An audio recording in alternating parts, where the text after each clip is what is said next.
सभी को मेरा नमस्ते।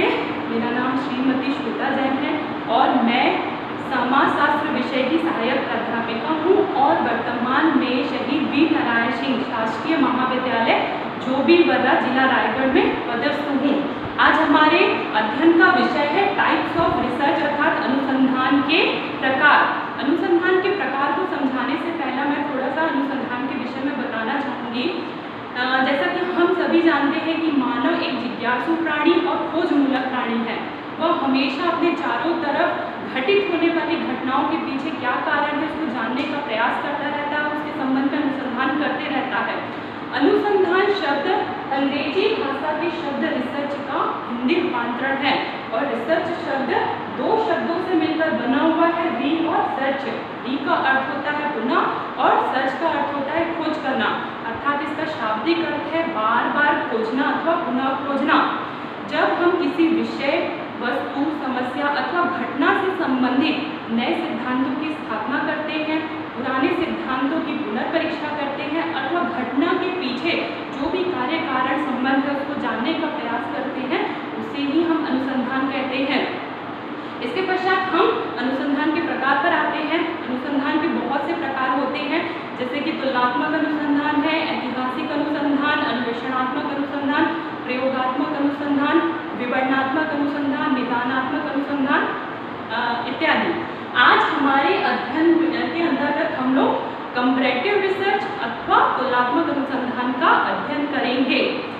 तुलनात्मक अनुसंधान को समझाने से पहले मैं थोड़ी सी तुलना के बारे में चर्चा करना चाहूँगी।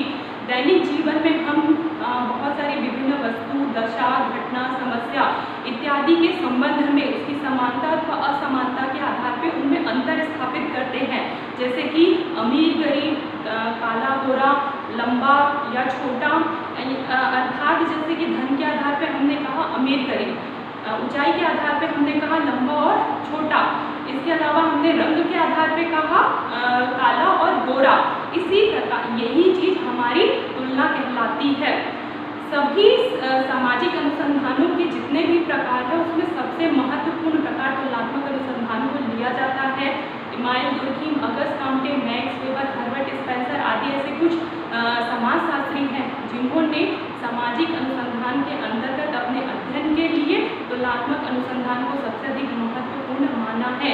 तुलनात्मक अनुसंधान इस मान्यता पर आधारित है कि किसी भी सामाजिक घटना, कोई भी सामाजिक घटना न तो पूर्ण होती है न ही निरपेक्ष होती है, बल्कि यह इसकी प्रकृति तुलनात्मक होती है। इसका तात्पर्य है कि विभिन्न सामाजिक घटनाओं तथा सामाजिक तथ्य को समझने के लिए उसे हमें एक दूसरे की उसके मध्य तुलना करके ही उसकी हम वास्तविक प्रकृति को समझ सकते हैं। वर्तमान में कोई भी ऐसा सामाजिक विज्ञान नहीं है जिसने किसी न किसी सीमा तक तुलनात्मक अनुसंधान का प्रयोग न किया हो।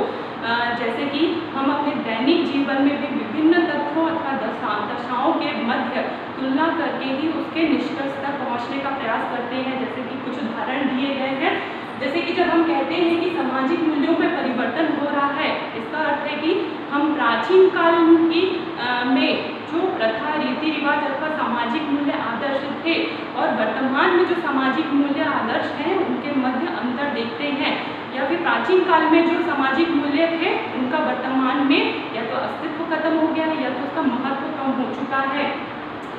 इसके अलावा है अपराधों की संख्या में वृद्धि हुई, यानी प्राचीन काल में अपराध कम होते थे और वर्तमान में अपराधों की संख्या में बढ़ोतरी हो चुकी है। सामाजिक संस्था के प्रकारों में परिवर्तन, इसका तात्पर्य है कि विभिन्न प्रकार की सामाजिक संस्था जैसे कि परिवार, शैक्षणिक संस्थान, धार्मिक संस्थान, राजनीतिक संस्थान इत्यादि जितनी भी सामाजिक संस्था है उनके प्रकारों में परिवर्तन हो चुका है। जब हम कहते हैं परिवार के आकार में परिवर्तन, तो इसका तात्पर्य है कि प्राचीन काल में या पुराने समय में संयुक्त परिवार होते थे। संयुक्त परिवार एक ऐसा परिवार होता था जिसमें 2 से अधिक पीढ़ी के सदस्य एक ही छत के नीचे रहते थे, एक रसोई में पका हुआ भोजन करते थे, एक ही पूजा स्थल होता था, एक सामान्य संपत्ति और व्यवसाय होता था, उसे हम संयुक्त परिवार कहते थे।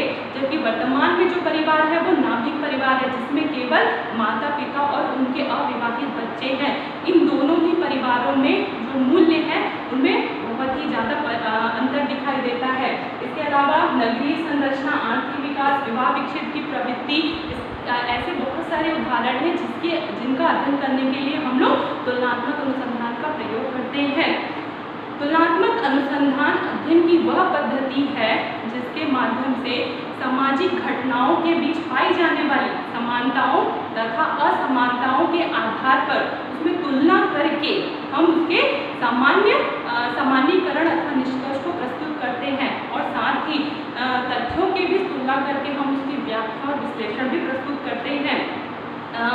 समाजशास्त्री गिन्सबर्ग ने तुलनात्मक अनुसंधान को परिभाषित करते हुए कहा है कि तुलनात्मक अनुसंधान न केवल घटनाओं के बीच तुलना प्रस्तुत करते हैं बल्कि तुलना के माध्यम से उसकी व्याख्या को भी प्रस्तुत करते हैं।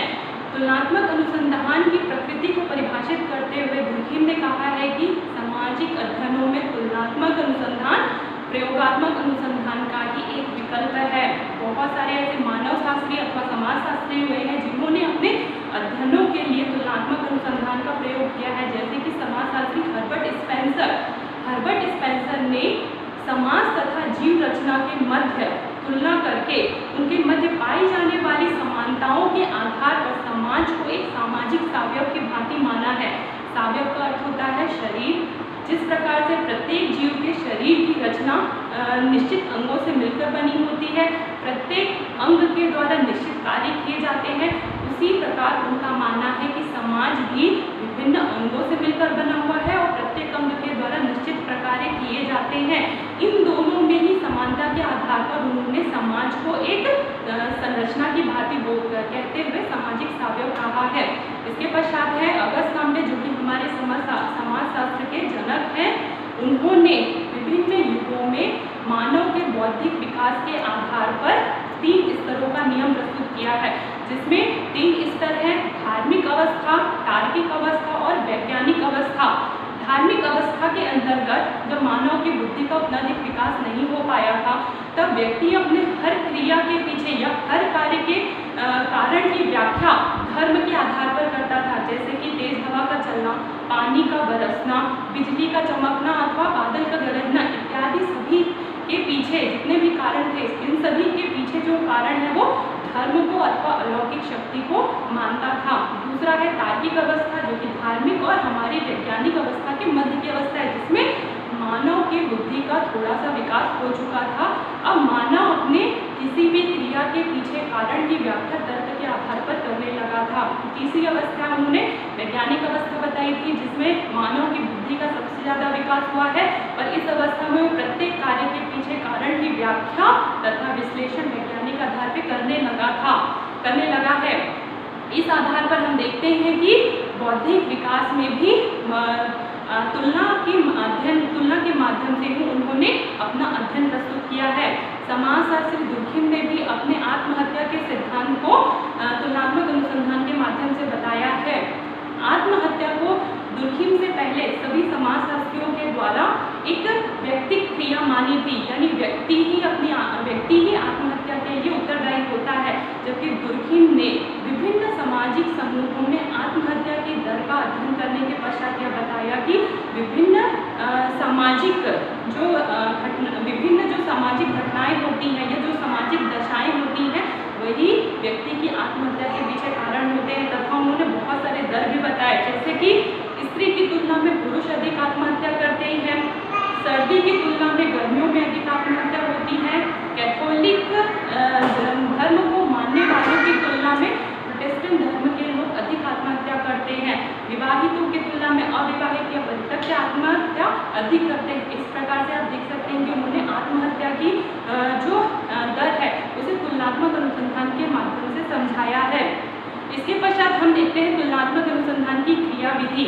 यदि आप अपने अध्ययन का या अध्ययन विषय या समस्या का अध्ययन तुलनात्मक अनुसंधान के माध्यम से करना चाहते हैं, तो आपके कुछ चरणों या क्रियाविधि को फॉलो करना पड़ेगा। जिसका सबसे पहला चरण होता है कि आपको अपने अध्ययन विषय से संबंधित अथवा अपनी समस्या से संबंधित ऐसे समस्त इकाइयों का चुनाव करना है या निर्धारण करना है जो आपके अध्ययन विषय से संबंधित हो। दूसरा होता है तथ्य का संकलन। आपको अपनी विभिन्न इकाइयों से संबंधित तथ्यों का संकलन करना है। तथ्य संकलन के 2 स्रोत होते होते हैं, पहला प्राथमिक स्रोत और दूसरा द्वितीयक स्रोत। इसके पश्चात होता है तथ्यों का वर्गीकरण। आपने जिन भी तथ्यों का संकलन किया है उसे एक एक वर्ग में इस प्रकार से विभाजित कर लीजिए जिससे एक वर्ग में जितने भी तथ्य होंगे वो एक समानता एक विशेषता वाले होंगे तथा दूसरे वर्ग में जितने भी तथ्य होंगे वो दूसरी विशेषता समान विशेषताओं वाले होंगे। इसके पश्चात चौथा चरण है, हमें विभिन्न वर्गों से जो संबंधित तथ्य हैं उनकी समानता तथा असमानता की तुलना करके उनके मध्य पृथकता और सहसंबंध को हमें स्थापित करना पड़ता है। और यह जो मूल्यांकन है वो इतनी सावधानी पूर्वक करना चाहिए जिससे कि जो हमारा निष्कर्ष है वो सबसे अच्छा हमें या यथार्थ हमें प्राप्त हो सके। इसके पश्चात पांचवा चरण होता है, हमें अपने विभिन्न वर्गों से संबंधित तथ्य की समानता और असमानताओं की उन विभिन्न दशाओं के बारे में ज्ञात करना अत्यंत आवश्यक है जो हमारी सामाजिक घटनाएं को प्रभावित करती हैं। इसके बाद जैसा कि सभी सामाजिक अनुसंधान का आखिरी चरण होता है तथ्यों का विश्लेषण, उनका सामान्यीकरण, निष्कर्ष, उसी प्रकार से तुलनात्मक अनुसंधान का अंतिम चरण होता है। इसके पश्चात हम आते हैं तुलनात्मक अनुसंधान के महत्व। तुलनात्मक अनुसंधान का सबसे पहला महत्व है उपकल्पना के सत्यापन में सहायक। जब भी आप कभी अनुसंधान करना प्रारंभ करते हैं तो आपको अपने अध्ययन विषय अथवा समस्या से संबंधित एक उपकल्पना बनानी पड़ती है। उपकल्पना एक ऐसा काल्पनिक विचार होता है जिसे अनुसंधानकर्ता लक्ष्य मानकर अपने संपूर्ण विषय का अध्ययन प्रस्तुत करता है। रेडक्लिफ ब्राउन जैसे कुछ ऐसे विद्वान हुए हैं जिन्होंने उपकल्पना के सत्यापन के लिए सबसे ज़्यादा तुलनात्मक अनुसंधान को ही महत्वपूर्ण माना है। दूसरा होता है प्रयोगात्मक अनुसंधान के ही विकल्प के रूप में सामाजिक अध्ययनों में सामाजिक जो घटनाएं होती हैं बहुत ज़्यादा जटिल होती हैं और इनके पीछे जो कार्य कारण संबंध होते हैं उसे ज्ञात कर पाना भी बहुत कठिन होता है। वैज्ञानिक अनुसंधान में प्रयोगात्मक शोध के माध्यम से जो भी तथ्य उनके कार्य कारण संबंध को ज्ञात कर लिया जाता है, परंतु सामाजिक अनुसंधानों में प्रत्यक्ष प्रयोग की कोई संभावना नहीं होती है, इसलिए इसमें प्रत्यक्ष प्रयोगात्मक अनुसंधान के स्थान पर तुलनात्मक अनुसंधान का प्रयोग किया जाता है। फिर तीसरा इसका महत्व है, इससे परिवर्तन की दिशा का बोध होता है, यानी तुलनात्मक अनुसंधान के माध्यम से हम वर्तमान में जो परिवर्तनशील समाज है उसके जो विभिन्न सामाजिक तथ्य हैं उनके परिवर्तन की दर और परिवर्तन की दशा को ज्ञात कर सकते हैं। चौथी इसकी महत्वपूर्ण महत्व है, इसके माध्यम से हम सांख्यिकी विश्लेषण को प्रस्तुत कर सकते हैं, यानी तुलनात्मक अनुसंधान न केवल संख्यात्मक तथ्यों की तुलना करता है बल्कि यह गुणात्मक तथ्यों को उनकी आवृत्तियों के आधार पर विश्लेषित करके सांख्यिकी विश्लेषण के रूप में प्रस्तुत करता है। पांचवी इसकी अंतिम महत्व है कि इसके माध्यम से लघु अथवा जो सूक्ष्म स्तर पर किए जाने वाले सामाजिक अनुसंधान है उसके लिए सबसे ज़्यादा उपयोगी है। इसके पश्चात हम आते हैं तुलनात्मक अनुसंधान की सीमा पे। तुलनात्मक अनुसंधान से संबंधित कुछ समस्याएं अथवा सीमाएं भी हमको दिखाई देती है। जैसे पहली सीमा है कि इसे इकाइयों का निर्धारण करना कठिन होता है। जैसे कि तुलनात्मक अनुसंधान में हमें अध्ययन प्रारंभ करने से पहले हमें अपने अध्ययन विषय से संबंधित ऐसे पक्ष या इकाइयों का निर्धारण करना पड़ता है जिसमें हम लोग तुलना कर सके। इसलिए हमें ऐसी इकाइयों का चुनाव करना चाहिए जिनमें तुलना भी संभव हो और जिनमें तार्किकता के आधार पर अंतर भी स्थापित किया जा सके, परंतु वास्तविक रूप से ऐसी इकाइयों का चुनाव कर पाना बहुत ही कठिन है। इसके अलावा विश्लेषण करने की समस्या इसमें उत्पन्न होती है और साथ ही साथ इसमें जो भी तथ्य हैं उसे परिभाषित करने की भी कठिनाई उत्पन्न करती हैं। आशा करती हूँ कि आपको तुलनात्मक अनुसंधान अच्छे से समझ में आया होगा। धन्यवाद।